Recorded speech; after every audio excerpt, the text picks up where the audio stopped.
જે જુવાળ કહેવાય, લાગણી કહેવાય, પ્રેમ કહેવાય, સ્નેહ, ઉત્સાહ અને ઉમંગ જે મતદારોમાં અઢારે આલમમાં છે.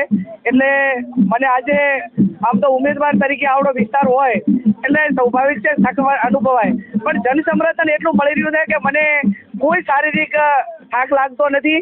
બનાસકાંઠાની જનતાએ મન મનાવી લીધું છે, અઢારે આલમે મન મનાવી લીધું છે કે આ વખતે ગેનીબેન ઠાકોર, બનાસની બેન ગેનીબેનને આશીર્વાદ આપવાના છે.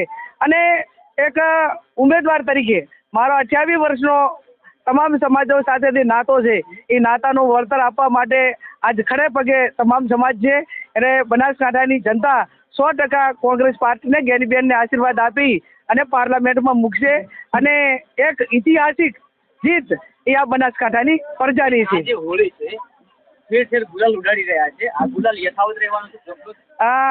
આપ સૌને અને તમામ લોકોને ધૂળેટીની શુભકામનાઓ પાઠવું, હોળીની શુભકામનાઓ પાઠવું.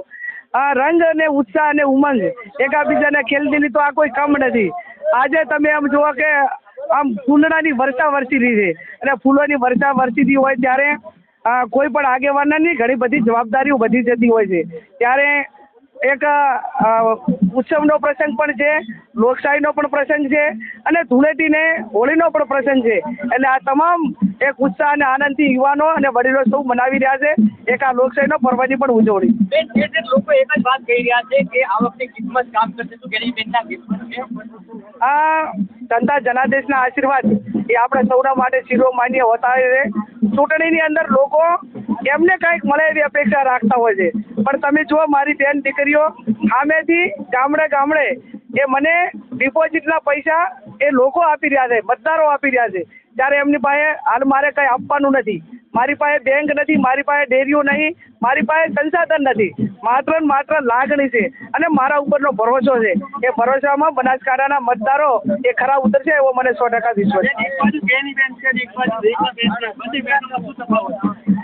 એ કોઈ તફાવતની વાત મારે કરવી મારા માટે ઉચિત નથી, પણ બનાસકાંઠાની બેન છું, બનાસકાંઠાના સુખ દુઃખની ભાગીદાર બનીશું.